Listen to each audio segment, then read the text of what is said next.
Now it's next only to insulin, and everybody agrees. There's absolutely no dispute. Which is the best drug after insulin with respect to HbA1c reduction? It is sulfonylurea. Then why do you even want to retire your best? This is a question that I have been asking everybody. Don't retire your best. And they just said, अगर आप चाहते हो तो आप retire हो सकते हो. But why do you want to retire your best? Even now, if there is an Amitabh Bachchan movie, I mean, I would be the first one to be standing and taking it. Okay, we go to the next point. Important thing. Weight. Everybody is talking about weight. Let's look at what happened to the metabolic weight in Carolina. All that you gained was 1.5 kgs at the end of almost 6 years. And the doctors here who have come to the conference have already gained 1.2 kgs after 2 dinners. Okay, and this is what it is. You know, you have to pick something and start blaming. You know, sometimes I feel, you know, these critics are like my wife, you know. When she finds nothing wrong one particular day, she says, this shirt is not matching you, you know. She has to pick something that day. I said, okay, ho gaya comment, or is there anything else? Okay, you change and come. Okay, if that makes you happy, I'll change and come. That's what it is about the weight. You have to pick something. And look at this, 1.5 kg more than linagliptin participants. And that's a big point of contention. And I'll go back to advance and say glycoside, weight change was 0. Okay, now let's look at the next thing. You know, how the people bluff about sulfonylureas. Freedom from hypoglycemia as if it's a big problem. Such an unfair comparison. That means whoever talks of hypoglycemia will never be able to give insulin to their patients, because when once insulin is used, people don't even talk about hypoglycemia. Only when insulin is not used, you are talking about it. See, hypo is not a side effect of a drug. It is the effect of good efficacy. Okay, when DPP-4 came, I still remember, they said it does not cause hypoglycemia, especially sitagliptin. And when we did the Ramzan study in 5 countries, we showed sitagliptin arm actually had hypoglycemia. And that was the first time. And then the MSD agreed, yes, it does cause hypoglycemia.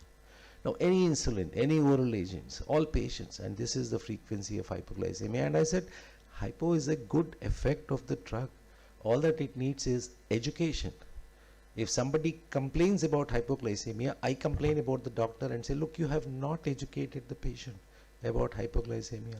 Why do you even talk about it? I will even skip this because there are some data to say that there's a very small difference, etc., etc. Let's come to the summary of the Carolina trial.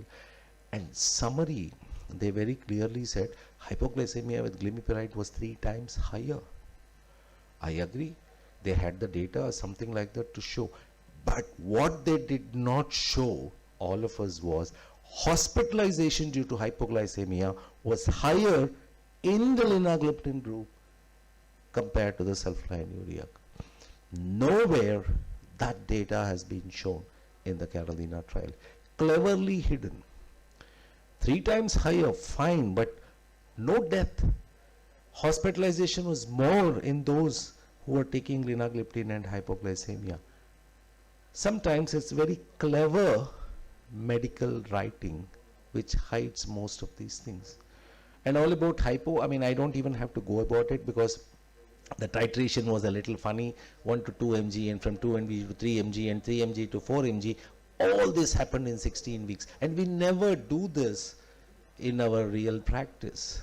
When you very quickly up-titrate a sulfonylurea because it's a potent anti-hypoglycemic drug, the chance of hypoglycemia can be a little higher. And then somebody who wrote the protocol also wrote down and convinced FDA that 4 mg of glimepiride is equivalent to 5 mg of linagliptin. I have no idea till today. I have asked people, where the hell did you get this data that 4 mg is equivalent to 5 mg? It all depends on the pancreatic effects. So with this kind of titrations, it can happen, but in real world, you always start slow and gradually titrate over a period of time, making sure that hypoglycemia does not occur. And Carolina HbA1c was 7.2. With 7.2, I would start, if I had to start a self-line urea in my patient, I would start with 0.5 once a day. And then probably I will push it up to twice a day.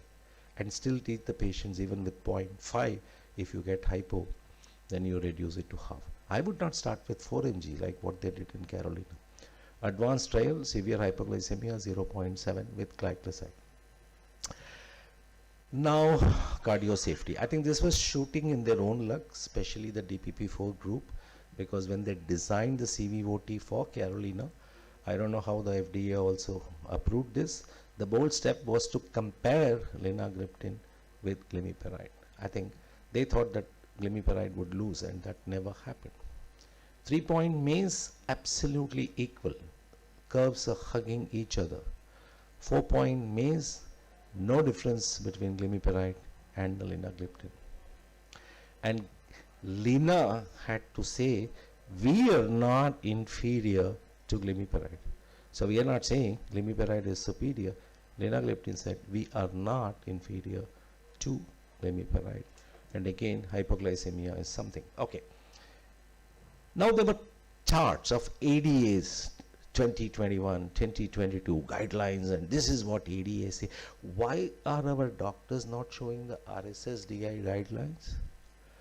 This is something that, if there's any pharma person here, he should really ask this question. Why show the ADA guideline and say, look where your glimepiride is, right at the end? Now the same big names from the American Diabetic Association, none other than Rosenstock, who was a part of the Carolina, he very clearly said that at least now I know the cardiovascular safety. It should no longer be a doubt. And somebody, the past president of ADA, Dr. Robert Eckel, clearly said, I would take people off self-line ureas, and if there was an option through the insurance that I could use other drugs, I was scared of hypo, but at least now this study has helped me that I can continue self-line ureas very safely now. And that is coming from two great names in ADA, not coming from anybody in India. Well, cost effectiveness, I'm not even going to talk about it because we know 70% of patients pay out of pocket. And well, people can argue that okay, now generics have come, the generics are, same, equal and things like that. But again, the efficacy of self-line urea is so good. And then when you start a DPP4, a generic DPP4, and suddenly the patient checks the sugars after 2-3 weeks, if the sugars are not normal, then he's going to change his doctor. So it's better to start a glimepiride, especially in Indians, cost effective, teach them all about hypo, and then it moves on. So a very important thing is a patient-centric approach, and this is something that we have known. A good physician treats a disease, a great physician treats a patient who has the disease. So today the role of modern self-line ureas in type 2 diabetes continuum is there.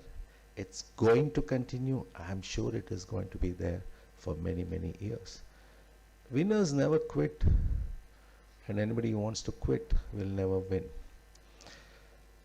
And with this great person who continues to act and thrill us for so many years, self-line ureas have remained winners for a long time, and winners will never quit.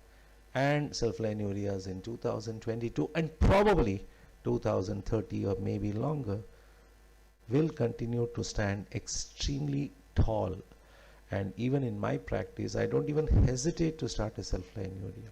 Somebody elderly, hypoglycemia is a problem, staying alone, I cannot teach. Yes, DPP4 is good, but otherwise, cost-wise, all otherwise, HbA1c reduction, everything, you look at it, self-line urea is the drug of choice. Thank you so very much for the patient listening.